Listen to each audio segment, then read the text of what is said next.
et en particulier à la fin de ses études supérieures. Il reste que 18 ans, c'est l'accès à l'autonomie juridique qui n'est pas toujours sans danger, notamment lorsque on est amené à recevoir un patrimoine important. Ça peut être le cas dans des circonstances bien malheureuses, lorsqu'il y a un décès d'un des parents et qu'on reçoit une succession.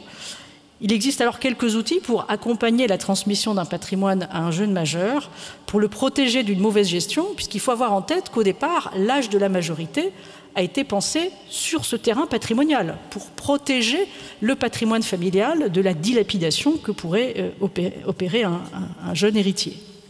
Alors aujourd'hui, ce n'est plus la préoccupation du législateur.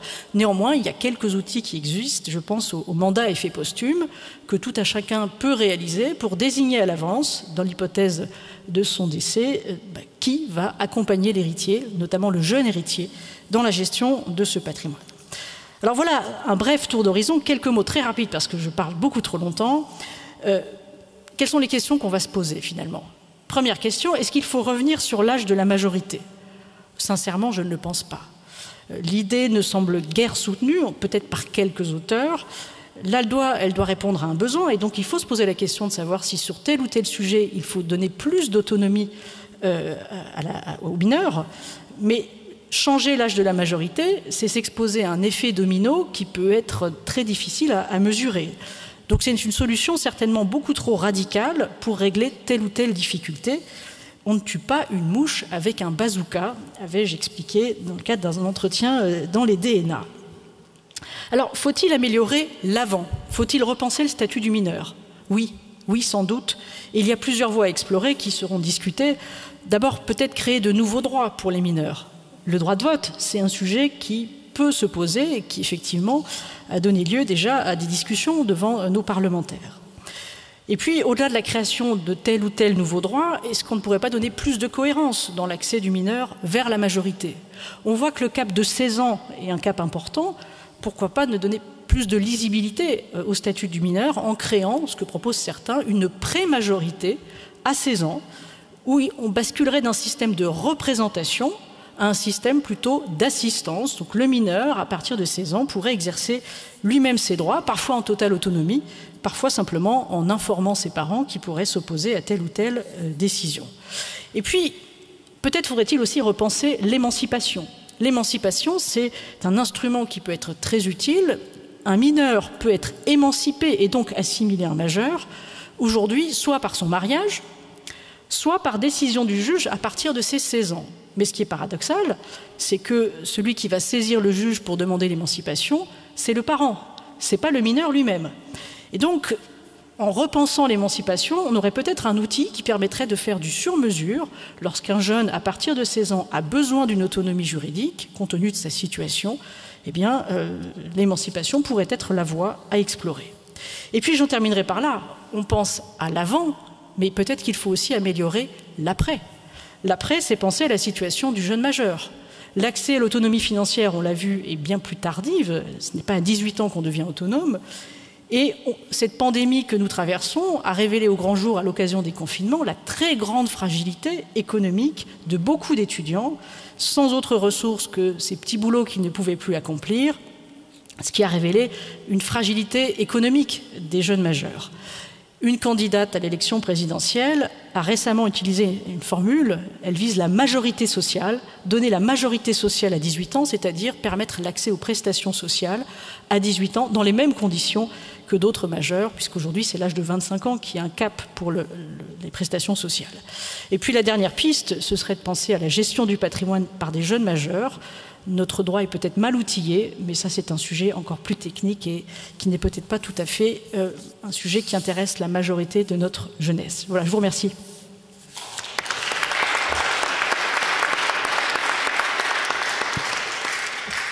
Merci beaucoup. Je passe la parole à Anna Grazia Altavilla. Merci beaucoup. Merci beaucoup, professeur Naudin, d'avoir introduit le contexte juridique. Je vais apporter, avec ma présentation, je vais compléter sur certains aspects et je vais donner un aperçu du contexte européen concernant notamment la participation des enfants au processus décisionnel et en santé, parce que le domaine de la santé, c'est un domaine particulièrement important, délicat, et c'est un domaine dans lequel beaucoup de pays européens ont légiféré. Et je présenterai aussi l'initiative du Conseil de l'Europe dans ce domaine, dans lequel le réseau TEDI est partenaire. Avant de continuer, enfin, on entend parler beaucoup TEDI, qu'est-ce que c'est TEDI? Parce que comme ça, on clarifie. C'est un réseau européen d'excellence pour la recherche en pédiatrie. C'est un pays, c'est une société, c'est une association scientifique pluridisciplinaire, né d'un projet européen selon le 6e programme cadre de recherche, et le but du réseau est de promouvoir une médecine adaptée aux enfants, de promouvoir la création de médicaments adaptés aux enfants et surtout de garantir l'implémentation des droits fondamentaux et des droits des enfants dans les secteurs biomédicaux. Le point de départ, vous l'avez bien dit, du principe de participation des enfants au processus décisionnel est l'article 12 de la Convention internationale des droits des enfants, qui accorde à l'enfant le droit d'exprimer librement son opinion sur toutes les questions les concernant et de voir donc son opinion prise en considération en fonction de son âge et de son degré de maturité. Ce principe a été repris après par la Convention européenne sur les droits de l'homme et la biomédecine, la fameuse Convention d'Oviedo de 1997, du Conseil de l'Europe, qui a indiqué que dans les domaines, dans le secteur biomédical, l'opinion du mineur doit être prise en compte comme facteur de plus en plus déterminant en fonction de l'âge et du degré de maturité de l'enfant. Mais trouver un équilibre entre autonomie et protection est particulièrement difficile, surtout si on considère que les droits de l'enfant s'inscrivent dans un ensemble de droits et de responsabilités qui inclut aussi les parents. À cela, il faut ajouter que dans la doctrine, on commence à concevoir le principe d'autonomie, on parle de « right to open future ». L'autonomie de l'enfant doit être conçue comme un droit à un futur ouvert, c'est-à-dire qu'il faudrait laisser toutes les options aux enfants ouvertes pour qu'ils puissent décider tout seuls une fois obtenu l'âge légal pour pouvoir décider. Cet aspect-là est très important à retenir, notamment dans les domaines biomédicaux. Si on réfléchit à des techniques ou à l'évolution scientifique, je parle à la génétique, génome editing, etc., dans ces domaines-là, est-ce que c'est la société, les adultes qui doivent décider aujourd'hui, maintenant, et autoriser des techniques qui auront un impact à long terme sur les générations futures? Donc, ce principe-là, c'est vraiment un principe à retenir aussi pour les décisions concernant l'évolution législative dans les secteurs biomédicaux. Quand on parle d'enfance, on ne parle pas d'une catégorie unique. On parle beaucoup, hier on a parlé de la vaccination des enfants, mais les enfants à 2, 3, 5, 7, 16 ans ne sont pas les mêmes. Et à chaque stade de la vie, l'enfant a besoin de différents degrés de protection, de prévention, de participation. À partir de ce constat, le Conseil de l'Europe, dans son plan d'action stratégique sur les droits de l'homme et biomédecine 2020-2025, s'est posé la question comment intervenir dans les secteurs biomédicaux pour avoir un impact et quelque part trouver un fil rouge à travers les différents pays européens pour assurer la participation des enfants au processus décisionnel en santé. Donc, un guide sera rédigé, est en train d'être rédigé, mais pour ce faire, nous avons d'abord mené une enquête dans les différents pays européens, dans les 47 pays européens, pour essayer de comprendre tout d'abord quel est le cadre légal dans chaque pays. Toujours dans les domaines de la santé. Deuxième point, quelles sont les pratiques? Est-ce qu'il y a des initiatives? Est-ce qu'il y a des recommandations de sociétés savantes visant à assurer cette participation des enfants au processus décisionnel en santé? Compte tenu du fait que dans la littérature, c'était bien mis en évidence que pour faire en sorte que l'enfant puisse participer au processus décisionnel, il faut qu'il reçoive une information adaptée, tout d'abord, mais tout cela dépend de la capacité de l'enfant à pouvoir recevoir cette information et ensuite d'exprimer son opinion. Ça dépend de la situation familiale, ça dépend du contexte socioculturel, ça dépend aussi des pratiques, des croyances qui sous-tendent, enfin, les pratiques des professionnels de santé qui ont dans le quotidien affaire avec les enfants. Et il a été aussi souligné le fait que peut-être les professionnels de santé qui travaillent avec les enfants devraient aussi être formés à communiquer avec les enfants. La connaissance médicale dans certains domaines n'implique pas forcément ni l'empathie, ni la capacité de communication et d'information de façon adaptée. Ce sont des résultats de la littérature qui ont été par la suite confirmés par les résultats de l'enquête que nous avons menée.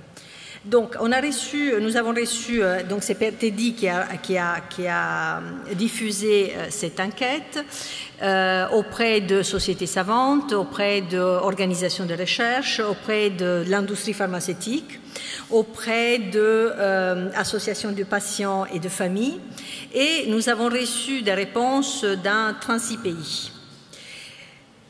Alors, sur le plan légal, il y a une extrême hétérogénéité des approches. Vous l'aviez bien dit, le critère qui est retenu comme essentiel pour pouvoir garantir la participation des enfants au processus décisionnel, c'est le concept de discernement.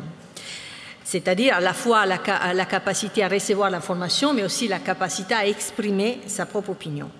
Donc, selon les lois nationales, le discernement, il y a des pays dans lesquels le discernement doit être évalué par les professionnels qui sont censés interagir avec l'enfant. Donc, dans les cas de la santé, c'est les professionnels de santé. Mais le discernement peut être aussi déterminé par les législateurs qui fixent, et vous l'aviez bien dit, un âge minimum pour l'exercice du droit d'être entendu. Donc, pour faire une synthèse, le droit de recevoir des informations et ou d'exprimer sa volonté sur la base de l'évaluation du degré de maturité ou des capacités par les professionnels de santé est reconnu en Italie, en Belgique, en France, en Allemagne, en Finlande, en Hongrie et Monaco. La situation est plus complexe en Espagne puisqu'il y a différentes dispositions qui sont liées à les lois des communautés autonomes. L'exercice de droit de recevoir des informations à exprimer sa volonté est reconnu lorsque l'enfant a été l'âge minimal fixé par le législateur et il y a des pays dans lesquels cet âge minimal est fixé, ils sont la Bulgarie, l'Italie, la Norvège, l'Irlande, le Portugal, les Pays-Bas et le Danemark. La tranche d'âge varie entre 7 et 16 ans, mais surtout ce qui est intéressant de remarquer que cet âge-là, les différentes tranches d'âge, sont associées à des conditions. Traitement, si le traitement est particulièrement lourd ou pas, s'il porte atteinte ou pas à l'intégrité psychophysique de l'enfant. Et je vous porterai 2 exemples qui montrent bien la complexité de la question.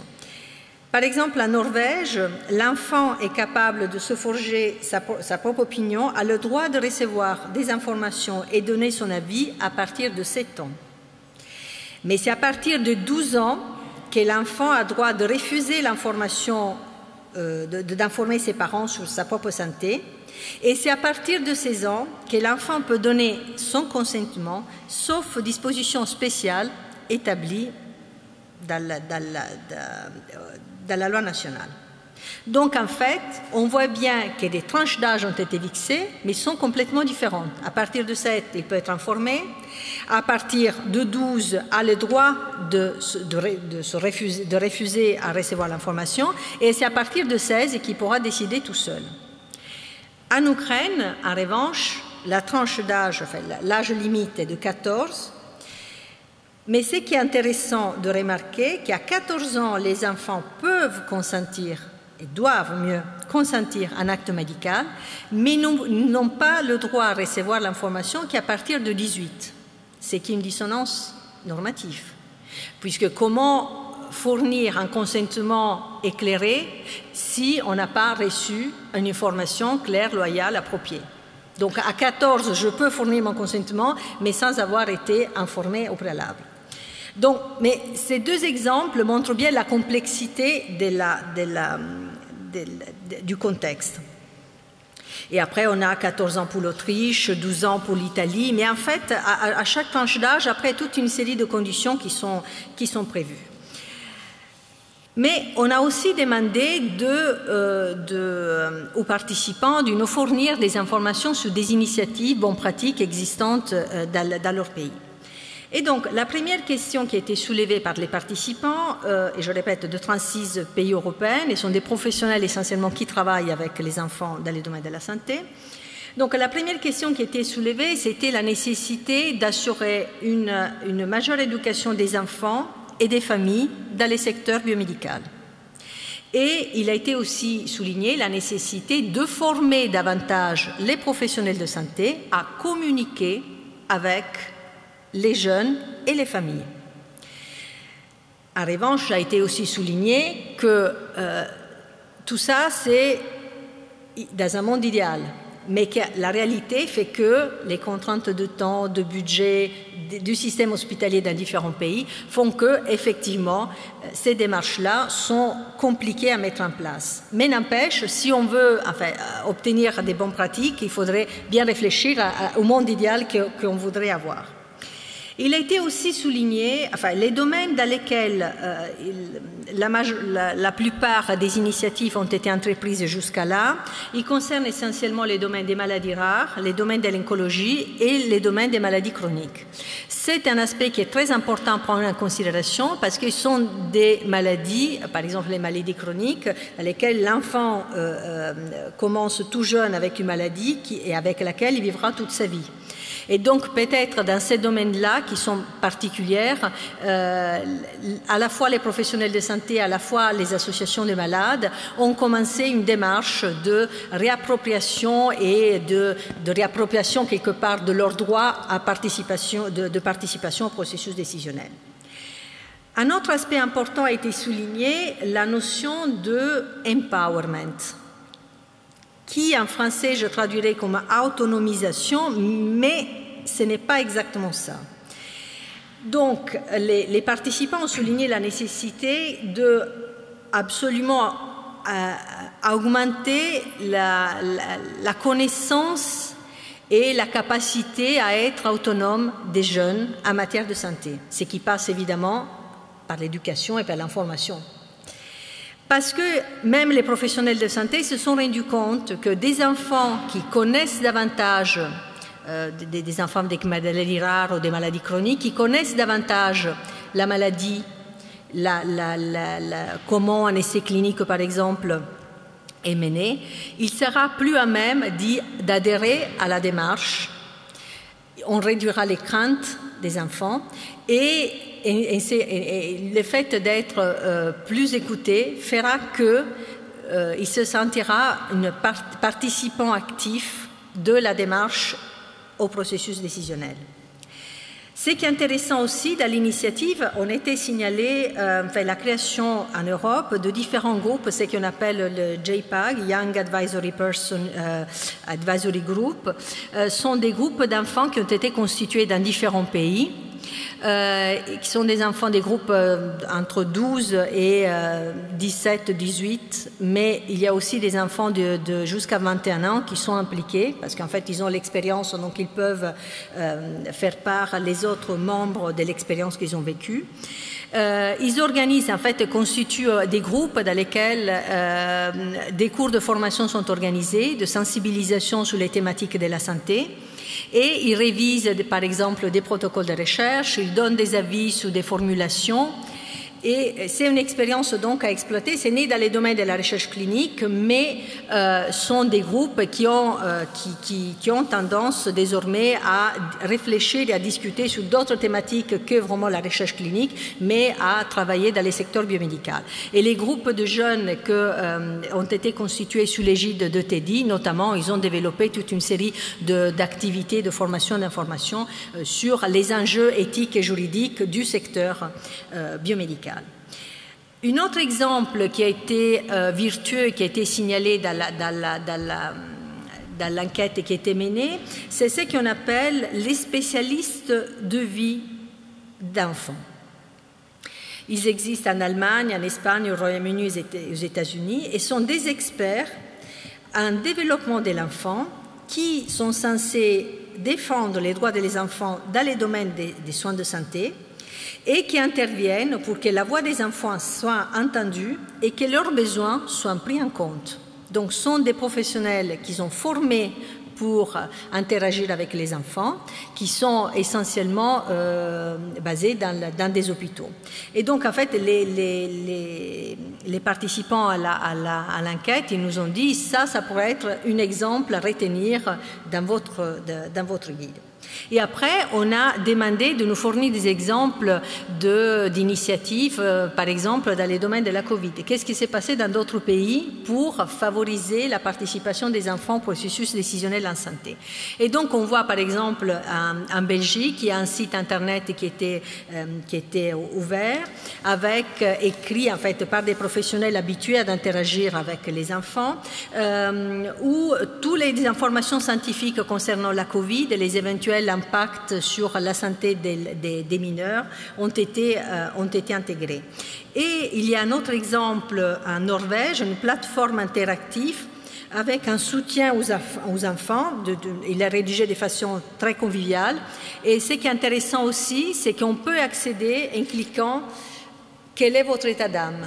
Donc, j'accède aux des informations, non seulement sur la base de ma tranche d'âge, mais aussi sur la base quel est mon état d'âme, pourquoi j'accède en fait à cette plateforme qui est réservée à fournir des informations sur la Covid et l'impact sur la santé mentale et sur la vie des enfants.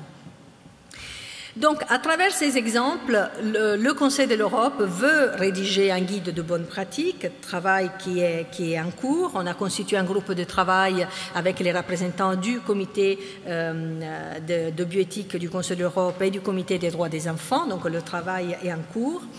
Mais le guide, il doit être rédigé entre fin 2022 et 2023 avec la consultation de professionnels de santé et l'inclusion d'associations de familles et d'enfants. Et je conclurai mon intervention en disant tout d'abord que cette démarche et l'enquête que nous avons menée jusqu'à là nous a quelque part montré à travers les réponses qu'on a reçues qu'il y a globalement un manque de sensibilisation aux questions de la participation aux enfants au processus décisionnel en santé pour deux raisons. D'une part, parce que les professionnels de santé ils se sont dit ce n'est pas la priorité quelque part. La priorité, c'est soigner. Mais d'autre part, à la réflexion, ils ont souligné la nécessité qu'il fallait travailler davantage dans ces domaines, il fallait s'investir davantage dans ces domaines. Et pour ce faire, ils nous ont dit aussi, quand on a des projets coopératifs au niveau européen, c'est assez compliqué du fait du contexte légal qui est complètement différent.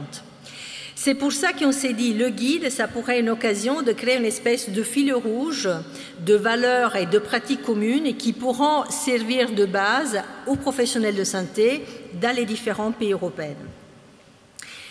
Et encore un point sur lequel je voudrais souligner, qu'enfin les participants ils ont souligné, ils nous ont fait part de leurs craintes.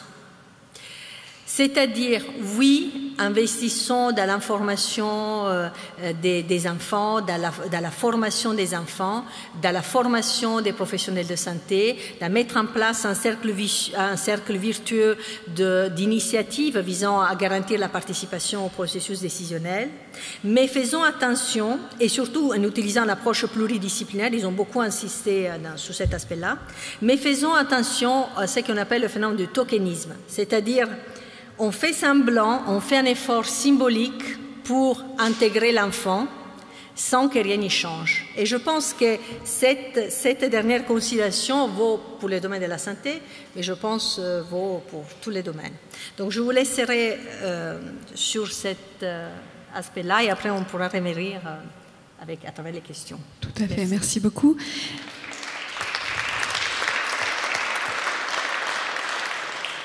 Je donne la parole maintenant à Grégoire Moutel. Merci beaucoup. Alors, quand on donne la parole à un médecin, a priori, il a envie de faire de la clinique. Alors, je remercie les deux interlocuteurs précédents, mais on va dire, c'est riche, c'est captivant, mais imaginez que pour un procès de terrain, c'est quand même compliqué. Et comme moi qui dirige un espace régional de réflexion éthique et un service de médecine légale, qui est un peu à la croisée des questions que vous posez pour les cliniciens, chaque jour, c'est pas clair. Chaque jour, c'est pas clair, même si le droit à la logique qui a été excellemment présenté, et quand on lit, on se dit, ben oui, tout ça est très logique. Dans la pratique du quotidien, je vais vous donner quelques jalons. 7 ans, on est assez d'accord, on va recommencer là, parce que si on commence avant, c'est compliqué. Nos collègues pédiatres nous disent bien évidemment que l'enfant doit être associé aux décisions.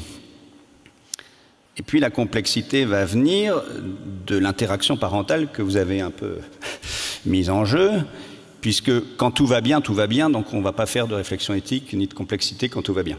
Mais à partir du moment où les deux parents sont en désaccord, question assez fréquente quand même dans la société dans laquelle on vit, finalement, la question purement éthique du quotidien, c'est est-ce que le fait que l'enfant ait dit oui ou non va être un élément qui va faire pencher la décision du fait qu'on s'affranchit de l'autorité du parent qui, lui, ne veut pas participer à la décision. Alors bien sûr, on pourrait judiciariser, mais si on se met à judiciariser tout ce genre de situation, vu que vous avez montré, ma chère collègue, la rapidité des décisions juridiques, on voit bien que la solution n'est pas de cet ordre. Donc on a inventé quelque chose qui est d'ordre de la médiation, voilà, avec les professionnels et les parents, et bien des fois la situation va se résoudre. Mais pour dire que voilà, le droit nous aura dit une chose qui va être en pratique difficile à mettre en œuvre, j'ai dit dans sa rigueur, pour ne pas dire dans sa froideur, mais on va dire dans sa rigueur. Et puis vous avez, chemin faisant, cet enfant qui grandit. Et je vais le faire grandir un peu rapidement, hein, on va grandir plus rapidement que dans la vraie vie. Là.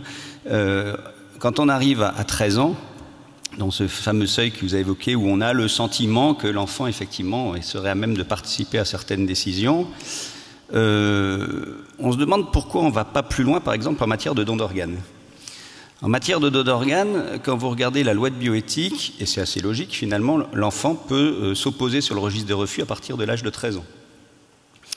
Mais il y a une solution du respect de la parole de l'enfant et de l'enfant qui n'existe pas, c'est si cet enfant veut vraiment donner ses organes et que ses parents s'y opposent, on ne peut pas finalement respecter sa volonté. Et donc on peut s'interroger sur finalement pourquoi on lui donne une volonté, une puissance d'action pour un refus, mais pas pour une volonté, d'autant plus, et c'est mon côté militant du don d'organes, qu'il y a une priorité de santé publique derrière.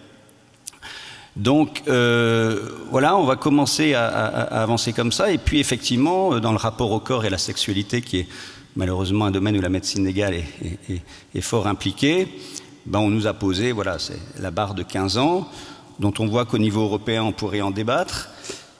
Et quand vous devez expliquer à des étudiants en médecine que pour l'usage du corps, qu'est le don d'organes, c'est 13 ans, mais que pour la sexualité, c'est 15 ans, on comprend bien implicitement. Mais beaucoup de gens, et y compris d'adolescents avec qui on travaille, nous disent mais finalement pourquoi la majorité sexuelle n'est pas non plus à 13 ans. Et je ne suis pas en train de revendiquer qu'elle soit à 13 ans. Hein. Ne me faites pas dire ce que je n'ai pas dit. Mais on voit que dans la symbolique du rapport au corps, de l'autonomie de l'individu, il y a des tensions. Et puis pour mettre un peu les pieds dans le plat du légiste que je suis, quand vous avez un collègue pédiatre qui vous dit « j'ai appris que 2 adolescents ont des rapports sexuels de 14 ans à 15 ans, l'un ayant 14 ans, l'autre ayant 15 ans révolus, est-ce qu'on signale, est-ce qu'on signale pas, est-ce qu'on reste dans le domaine du soin?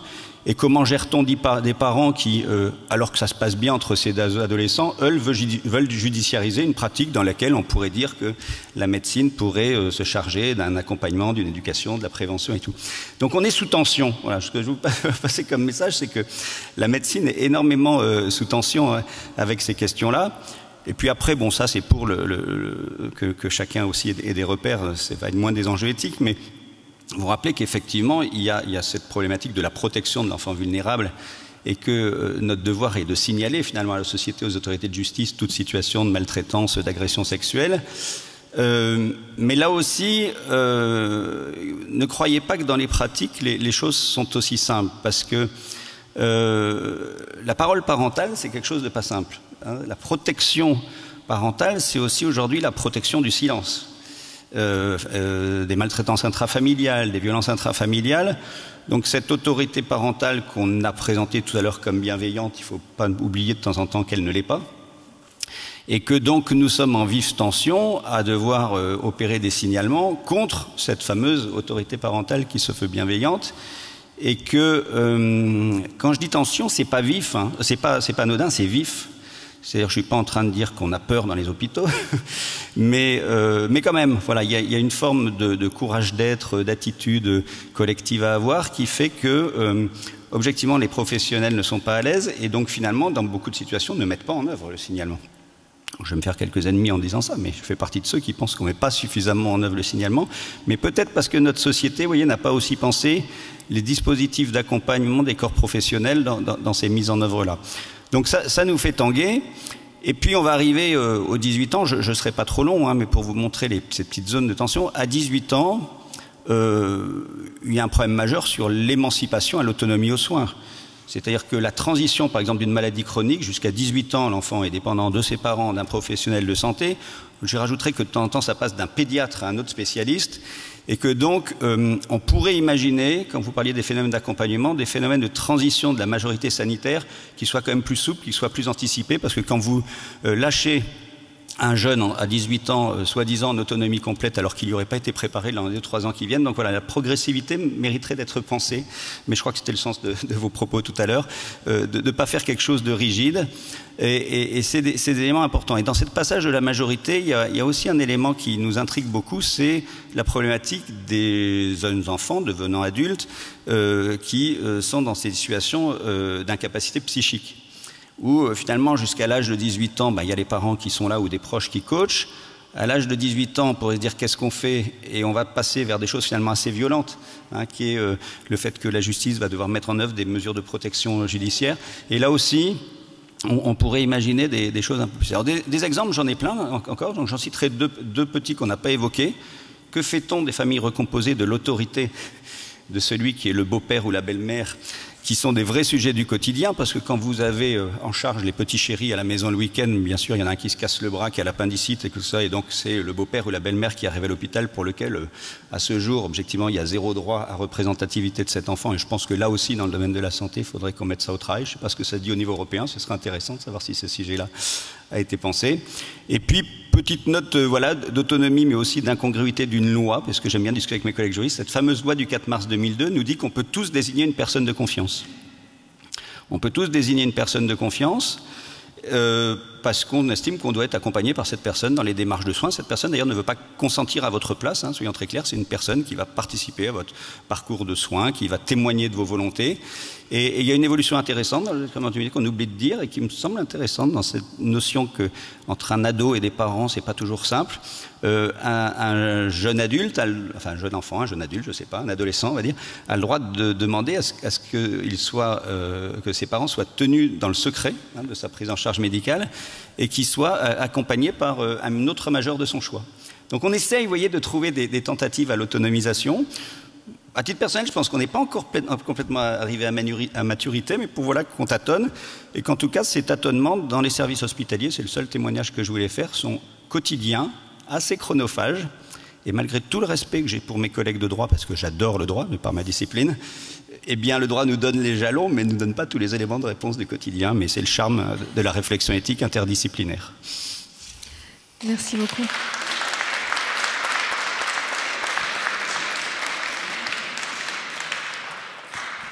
On va maintenant entendre David Le Breton. Merci Maude. Alors la notion de majorité juridique, elle est arbitraire aussi, comme l'a rappelé Maude tout à l'heure.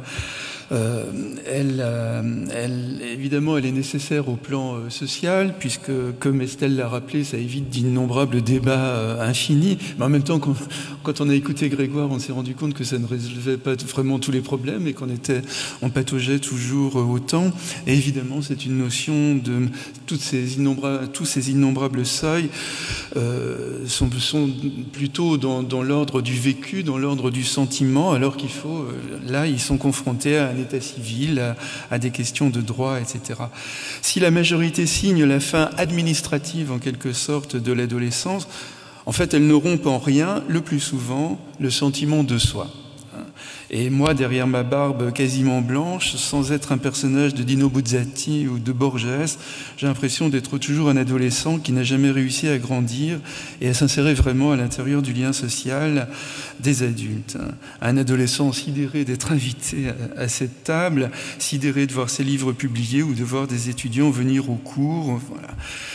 comme si j'étais en fait un adolescent usurpateur dans la crainte d'un rappel à l'ordre. Et si je dis ça, ce n'est évidemment nullement par coquetterie ou par complaisance, mais parce que je pense que nous sommes extrêmement nombreux dans cette salle à éprouver le même sentiment, ce même sentiment de n'avoir jamais vraiment grandi, quel que soit notre état civil, et nombreux à se sentir empêtrés d'un âge qui ne nous ressemble pas. Et il y a cette phrase magnifique de Proust dans le temps retrouvé que je médite pour ma part depuis des décennies et qui me paraît toujours plus juste au fur et à mesure que le temps passe en moi. Je cite Proust qui dit « C'est avec des adolescents qui durent un assez grand nombre d'années que la vie fait des vieillards. » C'est avec des adolescents qui durent un assez grand nombre d'années que la vie fait des vieillards.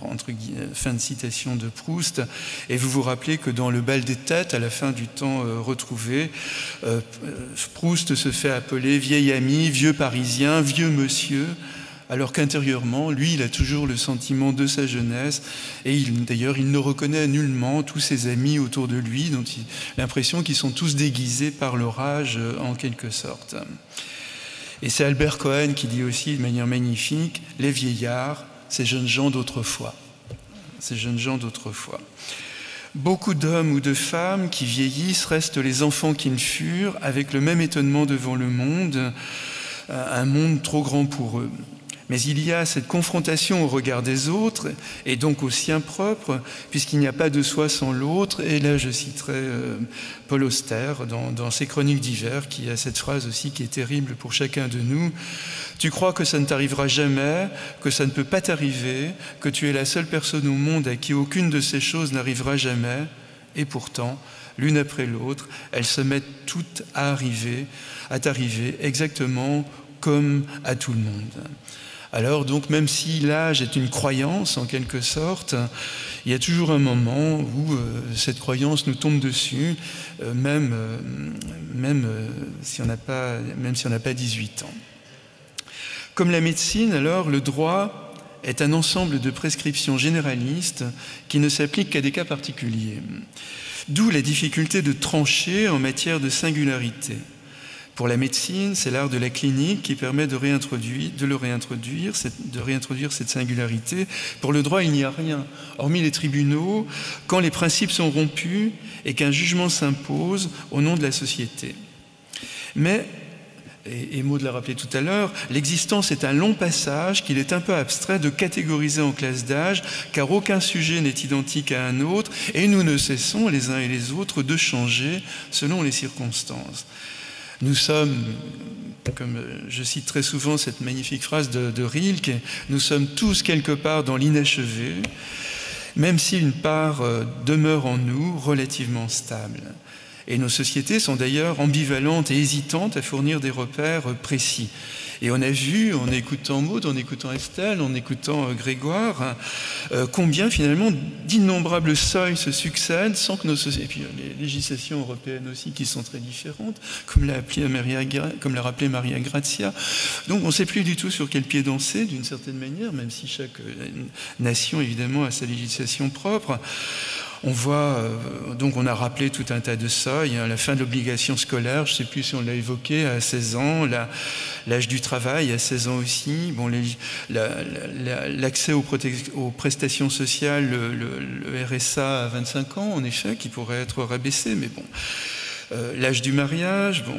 On voit ce flou inéluctable entre différents moments de l'existence d'un jeune, l'impossibilité de trancher, hormis à travers des situations particulières, à travers la référence à l'état civil et le recours au droit. À l'exception du passage à la majorité à 18 ans, qui reste d'ailleurs purement formel, c'est-à-dire il n'y a aucune cérémonie sociale qui marque la transformation de statut en tous les cas. Donc à part cet accès à la majorité qui reste purement formel, sans cérémonie particulière, nos sociétés ne reconnaissent par aucune scansion sociale le changement de statut qui ouvre à ce qu'on pourrait appeler l'âge d'homme ou l'âge de femme.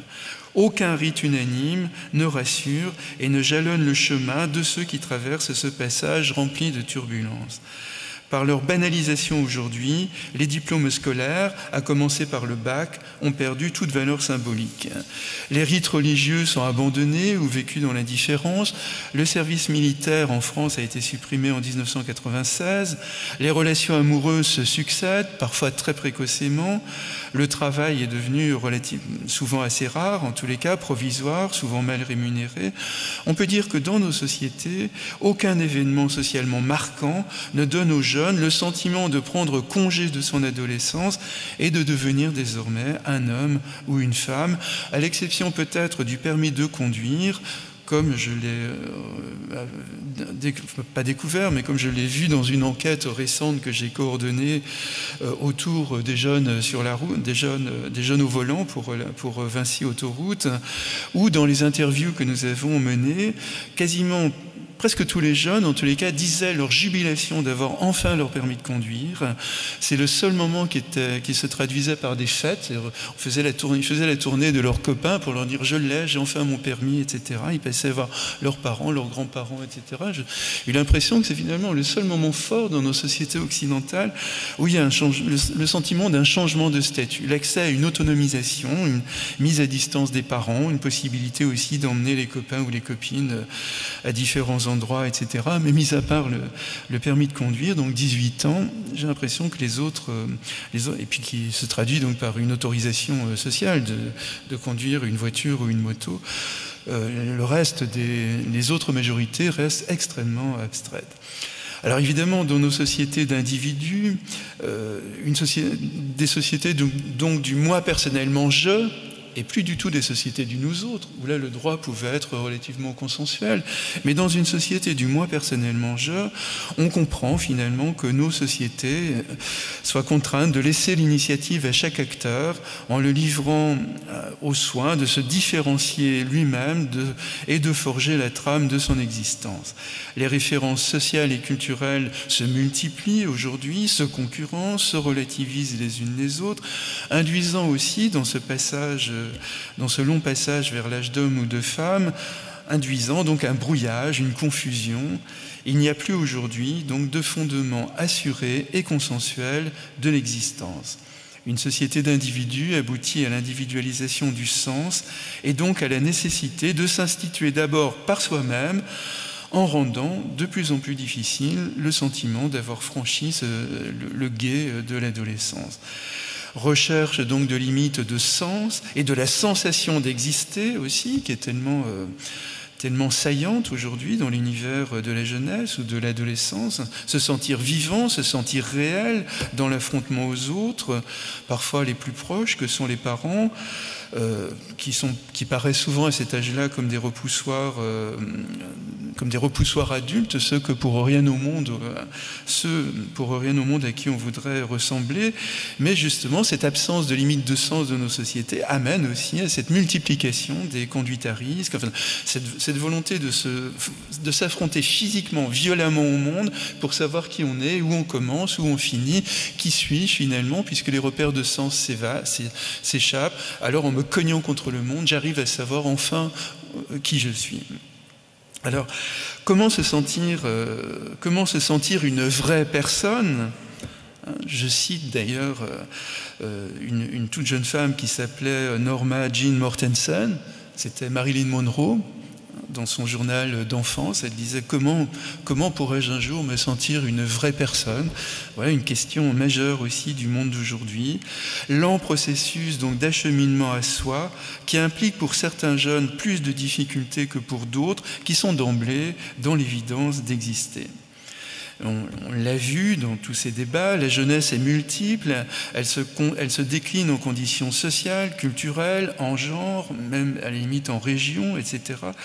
Mais les conditions affectives qui enveloppent l'adolescent sont également essentielles pour comprendre les singularités qui émergent et imprègnent particulièrement les comportements du jeune, et notamment ce que le vocabulaire de la santé publique nomme les conduites à risque. Cependant, même ici, d'ailleurs, il faut le rappeler toujours, c'est notre liberté de sujet, cependant, même ici, ce ne sont ni les conditions sociales, ni les conditions affectives qui priment, mais ce que le jeune en fait dans le cours de son histoire.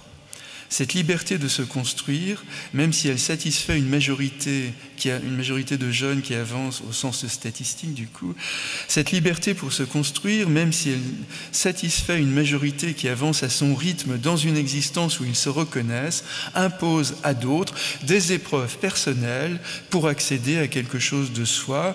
Et là, on retrouve ce que j'évoquais hier, à travers notamment les rites ordaliques, l'affrontement symbolique à la mort, et ces espèces donc, qui sont omniprésentes dans les conduites à risque de nos jeunes, et qui renvoient pour certains d'entre eux un sentiment d'accéder enfin à quelque chose de soi. J'ai regardé la mort en face en me livrant à une épreuve personnelle, au volant de ma voiture, ou en tentant de me tuer et autres, mais je suis encore vivant. Ça veut dire que peut-être je vaux la peine, je ne suis pas si nul que la société ou mes proches semblent me le dire. Mais vous voyez que là, on est dans un contexte où le droit ne peut rien dire, ni même à la limite la sociologie, parce qu'on est vraiment dans des choses qui relèvent, on est plus dans l'anthropologie, dans le sens où on est dans l'intime, et où un certain nombre de nos jeunes, à défaut de repères précis, donc, sont contraints à ces mises à l'épreuve qui sont parfois mortelles pour accéder à un sens de soi, un sentiment de soi, au sentiment d'être vivant, au sentiment d'avoir sa place à l'intérieur du lien social. Donc, seul existent des jeunes à travers la singularité de leur histoire, à l'intérieur d'une condition sociale, culturelle, bon, ça je l'ai dit tout à l'heure, d'un sexe, d'une condition affective. Dans nos sociétés, au moment de l'adolescence, les jeunes sont à la fois dehors et dedans. Ils portent leurs valeurs et leurs significations propres, leur culture juvénile, leurs loisirs, leur musique. Ils sont connectés à leurs portables, leurs ordinateurs, leurs jeux vidéo, etc. Ils amorcent une émancipation de leurs parents, ils commencent à voler de leurs propres ailes, mais simultanément, ils sont encore immergés dans la sociabilité familiale et souvent leurs parents continuent d'ailleurs à les emmener en voiture dans leurs différentes activités. Donc, cette ambivalence de l'adolescence, d'être à la fois autonome et totalement sous tutelle. Donc l'affection et la protection demeurent, mais ils commencent, ces jeunes, à s'individualiser. Ils vivent à la fois les émois de ce qu'on appelle l'adolescence. Ils continuent pour une part à être des enfants, mais entendent aussi, pour beaucoup, se comporter en adultes, entre guillemets. Ils sont dans l'entre-deux. Ils deviennent souvent déconcertants par leur souci de prendre en permanence le contre-pied des attitudes qui les caractérisaient jusqu'alors dans leur manière de parler à leurs parents, de se vêtir, de se tenir à table, etc. Donc le souci de l'adolescence, au regard de cette question de la majorité, mais d'un point de vue plus anthropologique, le souci de l'adolescence, c'est l'institution de soi, l'émancipation de la cellule familiale et l'importance prise par les pères, mais du coup PAIRS, comme première figure d'identification. L'adolescent accède à soi-même sans y parvenir tout à fait. Il est dans un processus de subjectivation. Il s'invente comme individu, mais sans en posséder encore tous les attributs. D'où son interrogation lancinante sur le sens de sa vie. Et à la limite, Dieu, la spiritualité, etc. Le sens de la vie, ce va-et-vient aussi entre le plaisir d'être soi et ce sentiment d'insignifiance, ce sentiment de malaise. Le jeune forge son chemin et il est pris affectivement, de plein fouet par les circonstances de sa vie personnelle et particulièrement dans ce qui se joue avec ses pairs. Il explore sa place dans un monde déjà là, au sein d'une configuration familiale, d'une trame relationnelle qui impose aussi leur influence. Comment malgré tout être soi et donner une signification pleine à son existence, telle est donc la question anthropologique majeure de l'adolescence. Le jeune se cherche, la voie est ouverte, mais une indécision règne.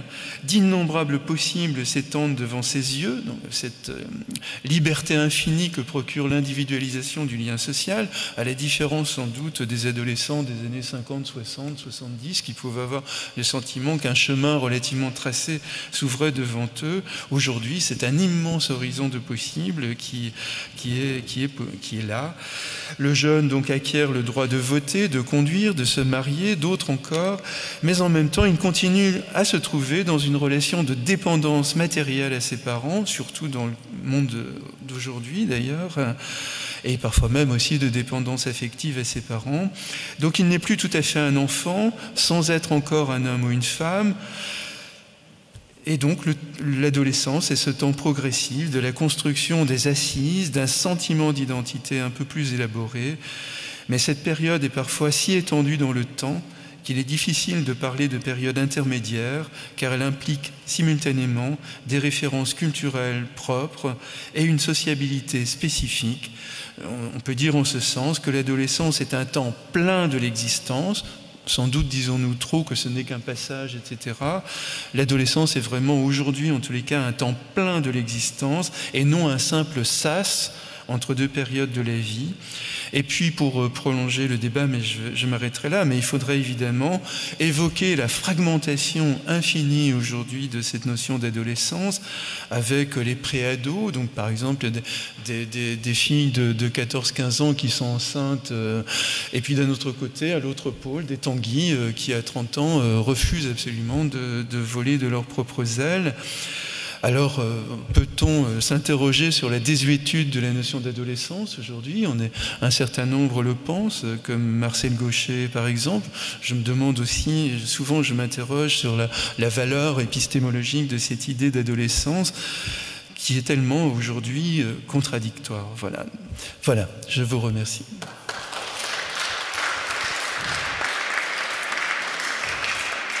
Et maintenant, place au débat.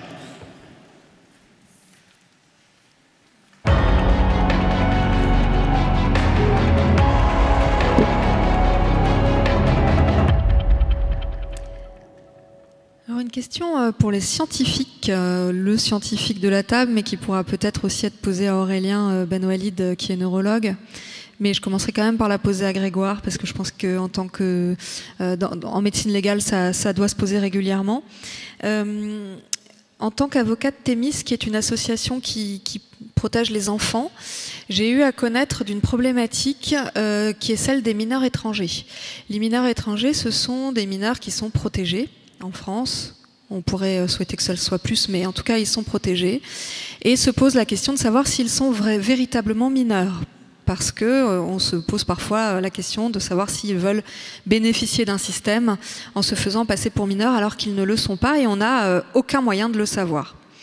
Et donc, des experts sont souvent désignés, qui rendent des rapports qui sont très contestables. Je ne sais pas scientifiquement, c'est un peu la question, la première que je poserai. Est-ce qu'on a la possibilité de déterminer médicalement l'âge de la majorité, ou en tout cas l'âge d'un enfant ou d'un jeune adulte? Alors, je dirais en premier qu'il ne m'appartient pas effectivement de porter un regard sur la politique migratoire de notre pays, mais par contre, je me permettrai de porter un regard sur la façon dont on essaye de manipuler la médecine pour aider les politiques publiques. Parce que pour que les gens comprennent un peu mieux, excuse-moi, le contexte, c'est que effectivement, selon votre âge de majorité et de minorité, vous avez des droits à l'accueil et à l'assistance des enfants qui sont très différents. Et après tout ce qu'on vient d'entendre autour de la table ronde, vous voyez la violence.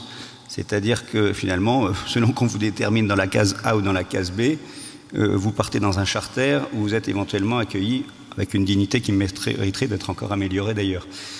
Et donc on met la médecine au milieu par le biais d'examens radiologiques, puisque il a été montré dans une histoire de la radiologie, dans un atlas qui s'appelle l'atlas de Grelich et Pyle, que quand on étudiait les os du poignet, puis aujourd'hui la clavicule à l'aide d'un scanner, qu'on pouvait arriver à déterminer l'âge d'une personne. Alors d'ailleurs, soyons clairs, on va donc parler d'un âge physiologique, biomécanique, corporel, et donc on est bien loin des mystères et de la qualité des propos de David, qui nous a non seulement fait rêver, mais nous a ramené à la réalité de ce qu'était la vie. D'accord ? Donc déjà, le réductionnisme de l'individu à ses paramètres purement organiques est dramatiquement triste par rapport à tout ce qu'on vient de dire. Mais on va dire que c'est la réelle politique qui gouverne.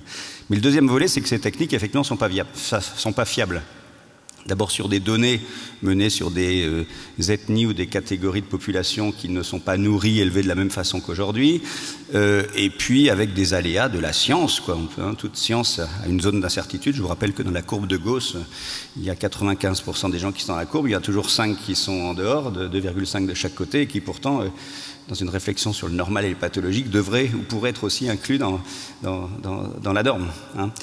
Et donc, voilà, je réponds sur un débat qui est vu en France, c'est qu'effectivement, des experts sont requis pour participer à la détermination de l'âge osseux. Cet âge osseux est utilisé par les magistrats qui je n'en veux pas, puisqu'en fait, ils sont eux-mêmes prisonniers d'un système. Quand on discute avec certains magistrats, ils sont eux-mêmes, pour certains, enfin du moins ceux qui veulent réfléchir à ces questions-là, mal à l'aise, et on détermine le devenir des individus avec cette froideur. Alors, je l'ai dit en propos liminaire, c'est pas à moi de déterminer ce qu'est une politique publique en termes d'immigration, hein, mais vous voyez que c'est un débat aujourd'hui quand même assez clair dans la société française.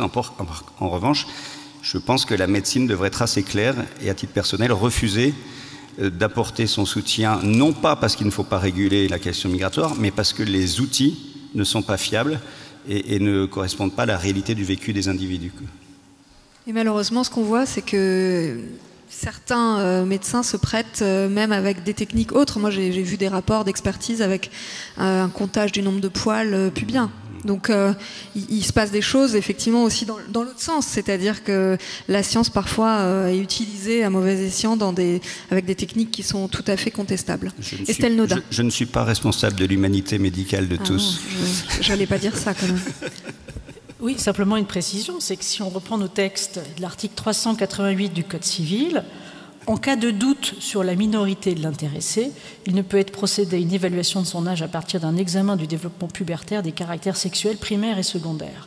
Et puis, on nous dit encore, toujours dans l'article 388 de ce fameux Code civil, le doute profite à l'intéressé. Cette part d'humanité, elle est aussi dans les textes. Il faut le rappeler. Et il faut l'appliquer aussi. Et juste pour dire, il y a aussi la datation au carbone 14. Alors on est très précis à 1000-2000 ans près. Non, mais je le redis parce que c'est important. Beaucoup de magistrats en charge de la protection de l'enfance sont très très sensibles à ce débat-là. Et il ne faut pas croire que la justice a la froideur que certains voudraient leur conférer. Il y a des magistrats éminemment humains et qui appliquent les textes avec intelligence. Bien sûr. Alors, une question qui en découle un petit peu, qui sera peut-être plutôt pour le neurologue, je profite de la présence d'Aurélien, désolé, sur la fixation de l'âge arbitraire finalement de la majorité. Je disais en introduction, et David Le Breton le confirmait, c'est une limite arbitraire qu'on a tracée. Est-ce que scientifiquement, on a des données, des arguments scientifiques, des éléments biologiques pour fixer l'âge adulte ? Alors je crois que, j'ai pas les données de la littérature les plus récentes, mais je crois pas, non. Ce qu'on sait par contre, c'est qu'il y a une énorme variabilité dans le développement, dans la maturation du cerveau d'un être humain et notamment chez un enfant. C'est pour ça que moi effectivement ça m'interroge beaucoup quand on met des limites à un an près.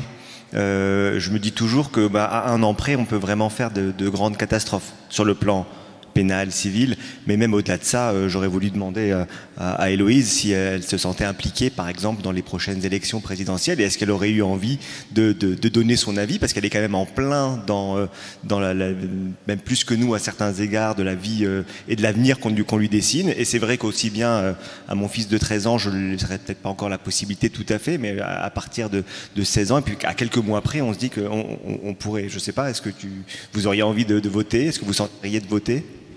Bien sûr, je trouve que c'est important déjà qu'on nous donne cette voix à 18 ans. Ce serait important qu'on puisse justement donner notre opinion publique et donc la faire valoir juridiquement. Et dans ce cas-là, effectivement, je me sens impliquée, mais cela déjà depuis plusieurs années parce que j'ai quand même un peu une sensibilité politique à plusieurs niveaux.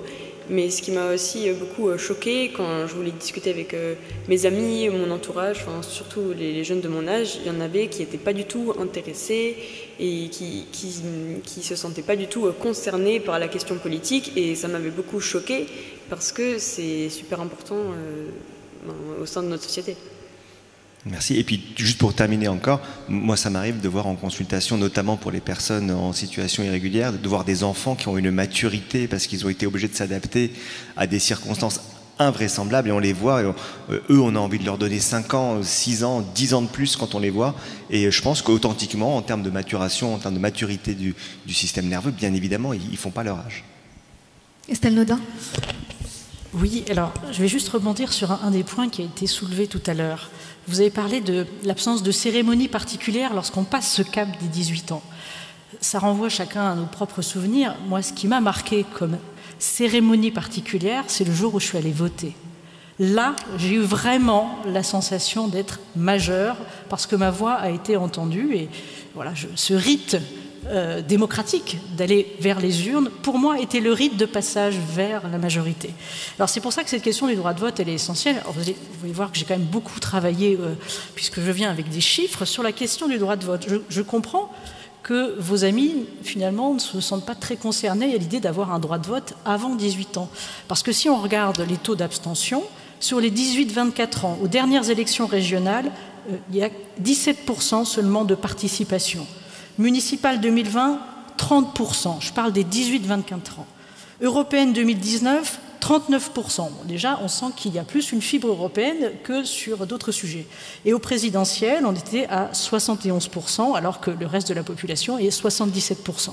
Donc, comme de toute façon, le vote, j'allais dire, n'est pas vraiment dans l'air du temps, avec une abstention record de scrutin en scrutin, c'est quand même pas étonnant que nos jeunes, qui ne sont pas hors sol, qui vivent dans cette société où il y a une abstention record, considèrent que peut-être l'accès au droit de vote n'est pas du tout leur priorité.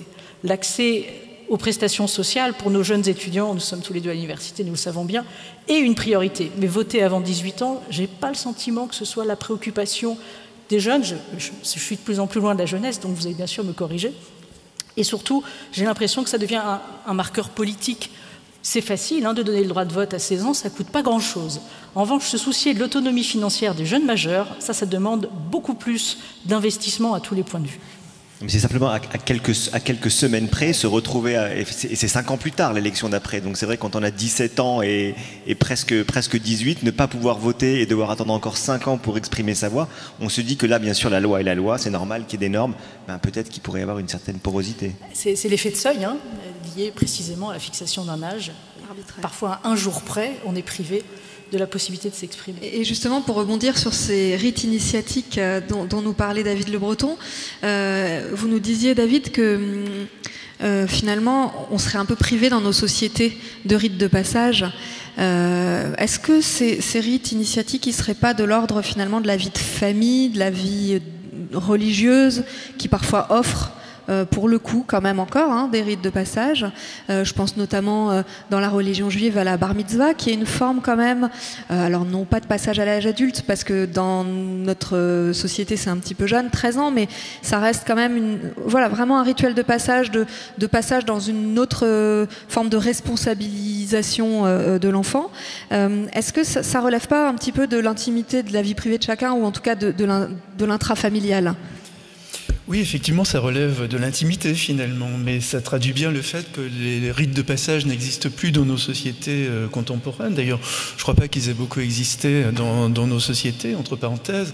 Quand on parle de rites de passage, on évoque plutôt des sociétés traditionnelles, des sociétés du nous-autres, des sociétés communautaires, où l'ensemble de la communauté partage exactement les mêmes valeurs, les mêmes principes, les mêmes comportements, etc.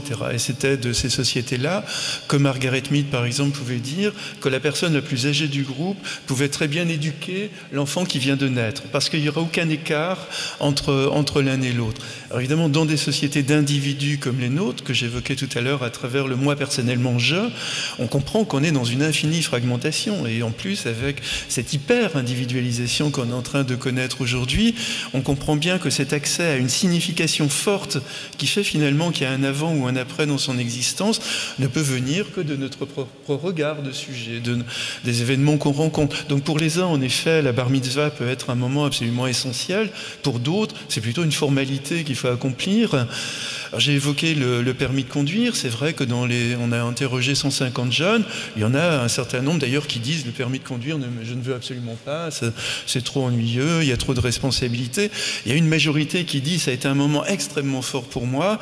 D'autres qui disent bon voilà, oui j'ai pu conduire une voiture, bon mais après qu'est-ce que ça traduit bien le fait qu'on ne peut pas prendre un événement dans le monde d'aujourd'hui pour dire voilà c'est un événement qui scande deux périodes. C'est dans une société d'individus, donc c'est notre attribution personnelle de signification et de valeur qui fonctionne. Et on est dans d'innombrables interactions de sens et de valeurs les uns et les autres qui multiplient les malentendus, d'ailleurs même à l'intérieur d'une même fratrie, même à l'intérieur d'une même condition sociale. Parce qu'on est des individus, alors qu'on aurait été dans les années 50 ou 60, 70, on aurait été davantage les uns et les autres représentants d'une culture de classe, d'une culture régionale, d'une culture religieuse, etc. Il y avait des consensus relatifs qui fonctionnaient encore à l'intérieur de la société.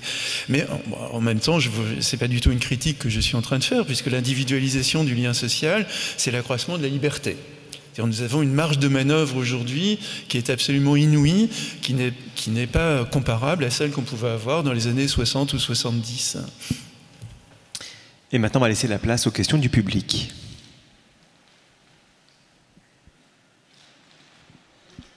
Non, ils ne veulent pas nous mettre de jingle, mais c'est pas grave. On va faire sans jingle.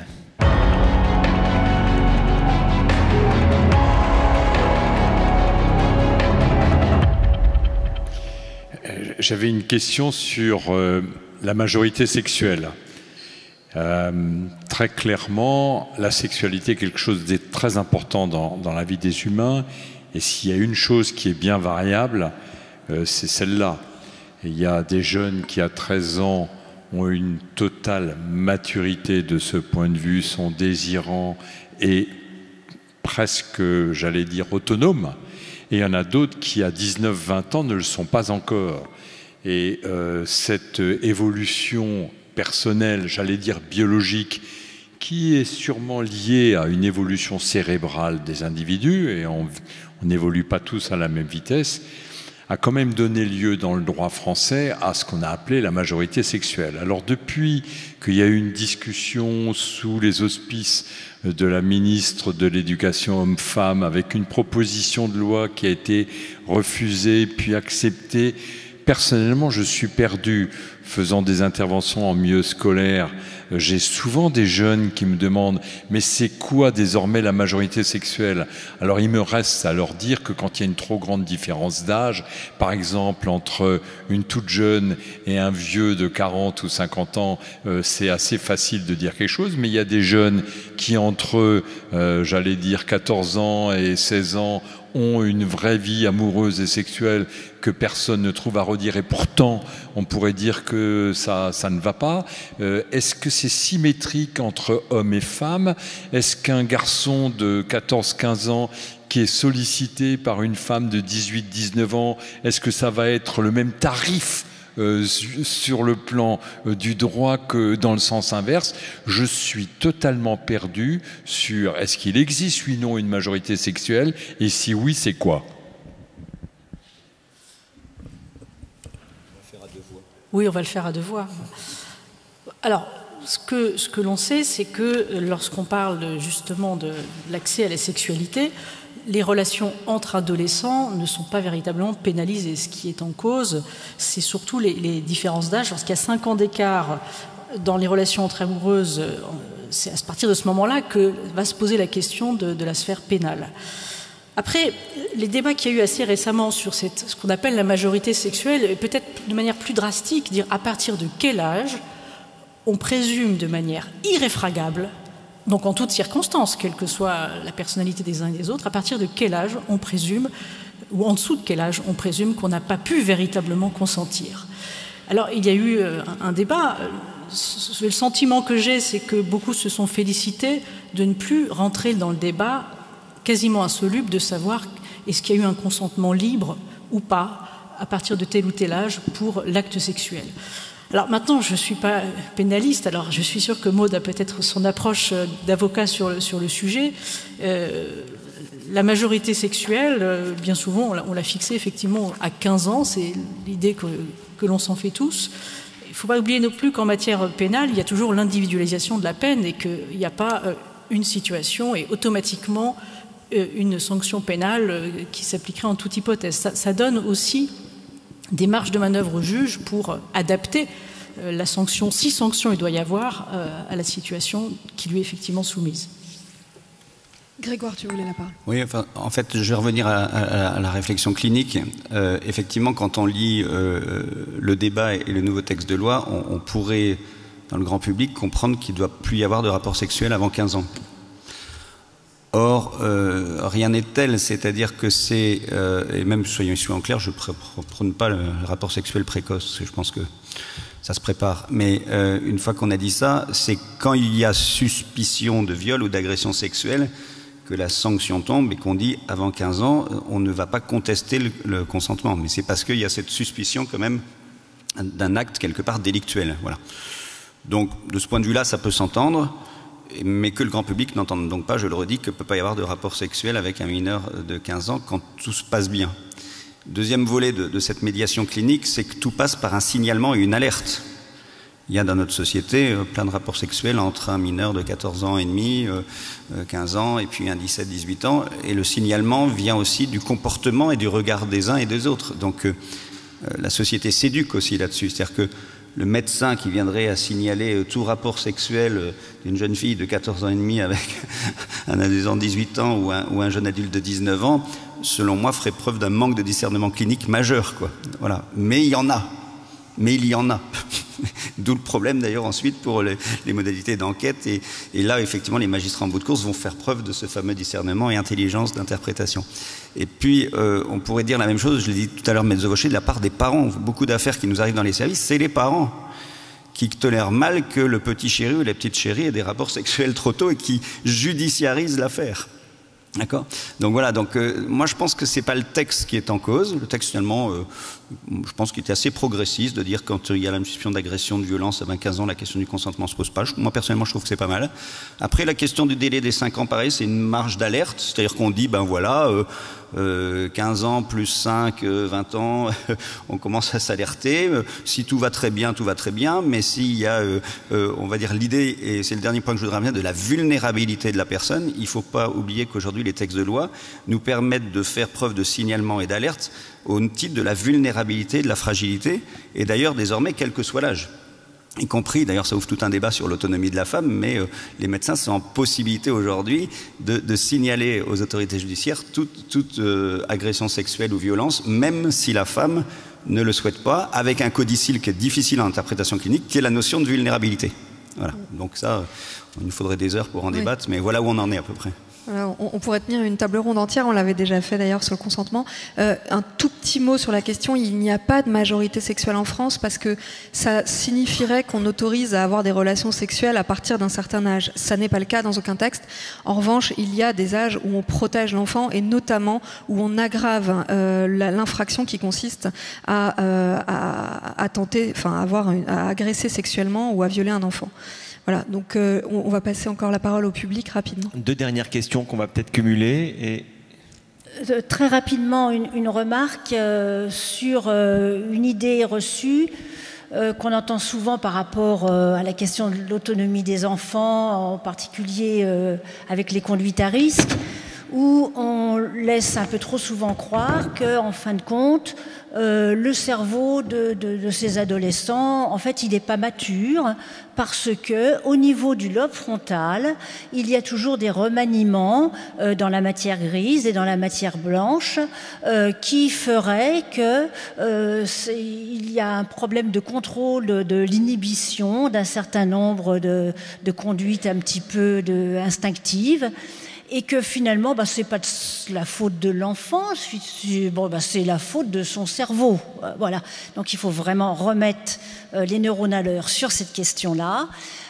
Il est vrai qu'il y a des modifications encore dans l'épaisseur de la matière grise et blanche jusque vers l'âge de 20 ans dans le cortex cérébral frontal, mais aucune étude n'a permis de montrer qu'il existe une relation de cause à effet entre ces différences d'épaisseur dans le cortex et des comportements qui pourraient apparaître comme le signe d'une immaturité cognitive ou affective.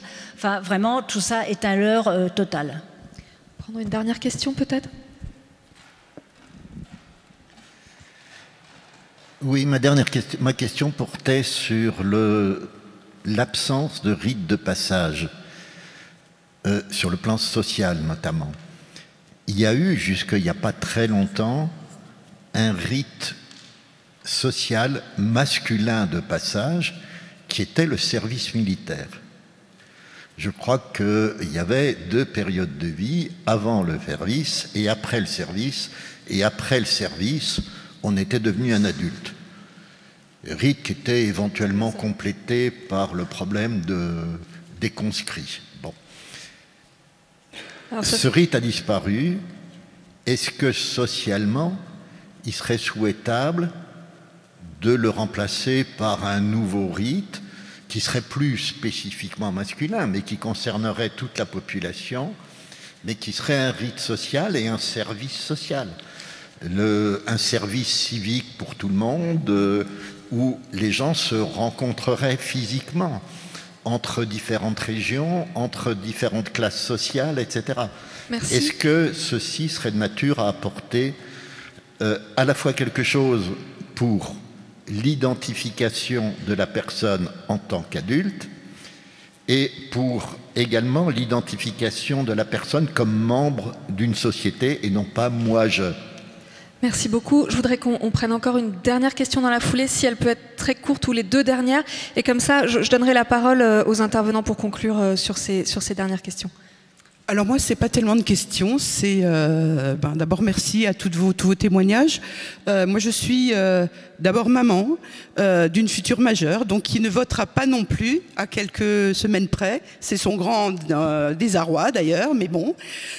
Et ensuite, je suis surtout professionnellement éducatrice spécialisée auprès justement de jeunes majeurs, dans un service qui accueille des jeunes mixtes de 16 à 21 ans. Alors voilà, c'est un peu toute mon expérience que je ramène depuis 22 ans. C'est cette question qui est essentielle à mon sens, c'est comment préparer à la majorité. Voilà. Alors je pense que c'est pas quelque chose qui se réduit à une date, à un âge. Et je pense un peu comme David Le Breton qu'on peut rester des adolescents éternellement. C'est ce que je souhaite aux jeunes que j'accompagne d'ailleurs.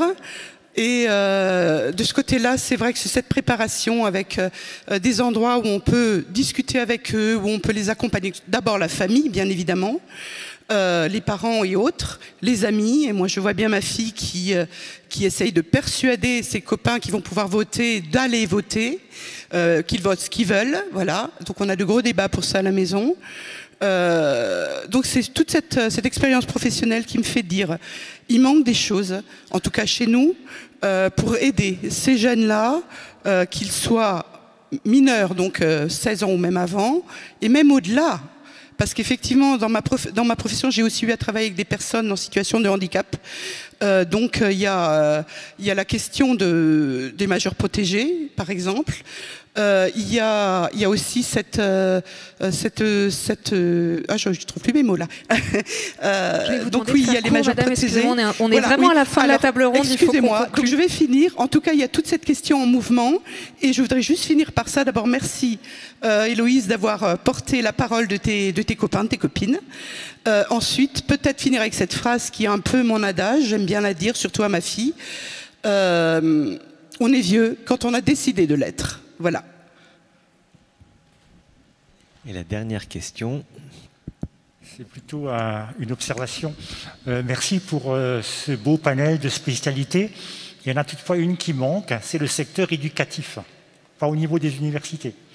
N'oublions jamais que l'enfant, le plus souvent, va seul à l'école. Il gère seul la relation entre l'enseignant et lui. Il fait les devoirs, etc. Il obtient seul les diplômes. Il est seul sanctionné en cas d'infraction aux règles dans le collège, dans le lycée. Et n'oublions pas les jeunes en apprentissage. Eux, ils font avant tous les autres l'apprentissage de la majorité, en fait. Alors tout ça, quand on l'additionne, ça plaide quand même en faveur d'un abaissement de l'âge de la majorité de 18 à 16 ans, avec, à mon avis, la possibilité d'une clause de revoyure auprès du juge des mineurs. Donc si les parents estiment que le jeune qui a 16 ans n'est pas mature, ils pourraient saisir la juridiction des mineurs de sorte à ce que le magistrat décide s'il est majeur ou pas. D'ailleurs, pour cette juridiction des mineurs, moi je préconise que la partie éducative soit rattaché aux juridictions administratives. Ça laisse les juges des mineurs comme juges judiciaires, mais le rattachement au secteur administratif permettrait d'obtenir plus de moyens, puisqu'il y aurait des moyens du ministère de l'Intérieur et de la Justice. Merci. Merci, monsieur. Je vais repasser la parole, mais alors très rapidement, si vous le souhaitez, pour conclure, à nos intervenants. Estelle Naudin, pour commencer. Oui, pour rebondir sur ce qui vient d'être dit, préparer à la majorité, c'est le sens de l'institution d'une pré-majorité préconisée par certains, avec un parallèle que vous avez fait avec les majeurs protégés. Pour les majeurs protégés, vous le savez, pour travailler dans ce domaine, il y a une gradation de mesures. Ce n'est pas représentation, exercice par un autre de mes droits ou rien. Il peut y avoir de l'assistance, il peut y avoir de la curatelle renforcée, il peut y avoir de la tutelle. On prend en compte l'altération effective des facultés de l'individu pour décider de la mesure. Donc l'idée de la pré-majorité, c'est justement de passer de la représentation, donc l'exercice par les parents des droits de l'enfant, à de la simple assistance, c'est-à-dire c'est lui qui exerce ses droits avec l'accompagnement de ses parents, et on est exactement dans ce que vous souhaitez. Finalement, c'est ce que j'ai compris de votre intervention. Alors sur la clause de revoyure, je suis un peu réservée, parce que quand on connaît la situation de nos tribunaux, s'ils devaient statuer sur le retour à la minorité, je me demande si on ne devrait pas le faire dans l'autre sens. C'est le sujet de l'émancipation, c'est-à-dire permettre pour les mineurs qui ont besoin d'autonomie juridique en raison de leur situation concrète, l'accès à la majorité plus tôt, à 16 ans, par décision du juge, et pour les autres, s'en tenir à 18 ans, parce que n'oublions pas que si on touche à la majorité civile, et certains l'ont proposé pour le droit de vote, parce que si on veut modifier le droit de vote à 16 ans, il faut réviser la Constitution, c'est forcément un peu plus lourd. Alors, allons-y, changeons la majorité civile à 16 ans. Ben, les conséquences, elles seront aussi pénales. Et là, ce sera des conséquences quand même assez lourdes. Je ne suis pas sûre qu'on protège les enfants en revoyant l'âge de la majorité à 16 ans. Et je me tais, c'est promis. On a à peu près répondu aux questions posées. Est-ce que peut-être le mot de la fin... Alors, Anna Gratia, mais vraiment une petite minute, on est très contraint par le temps. Essayons de promouvoir l'organisation d'initiatives de formation, information et implication de participation des jeunes. Dans le domaine de la santé, c'est le domaine qui m'est cher, mais pas que. Et donnons la possibilité aux jeunes d'organiser des choses pour leur père. Et gardons en tête que c'est eux les générations futures, c'est pas nous. Un mot, Grégoire Moutel ? Non, très court, parce qu'on parle de pré-majorité. Je pense qu'on pourrait se mettre d'accord sur qu'est-ce qu'on pourrait mettre dans le panier de la pré-majorité, de manière à donner des zones d'exercice citoyenne, finalement, pas tout mettre en paquet, parce que le paquet est peut-être un peu trop lourd. Et c'est vrai que dans le domaine de la santé, c'est juste que je voulais faire passer comme message, la plupart des médecins vous diront que 16 ans est un âge raisonnable pour commencer à autonomiser. Et la question vaccinale nous l'a bien montré, on se serait épargné quelques formulaires. David Le Breton. Imaginez une sorte de service civil, d'initiation à la citoyenneté, qui serait évidemment pour les garçons et pour les filles, mais qui serait automatiquement dans une autre région, voire même dans une autre langue, et on pourrait imaginer d'ailleurs quelque chose d'européen, c'est-à-dire que les jeunes Français aillent en Allemagne, en Italie, en Espagne, au Danemark, etc. C'est-à-dire cet apprentissage à nouveau de la pluralité des mondes, et en même temps du fait que nous sommes reliés à tout un ensemble qui nous dépasse complètement. Merci. Héloïse, pour le mot de la fin. Merci à tous pour vos interventions et cet échange qui a été très riche et très enrichissant. Et du coup, ce qu'on pourrait conclure, c'est que devenir adulte, ça ne se fait pas en passant d'un jour à un autre. C'est pas en ayant 18 ans qu'on devient adulte. C'est peut-être que ça se prépare, peut-être qu'on pourrait être mieux préparé, mais en tout cas, ça se fait peut-être tout au long d'une vie.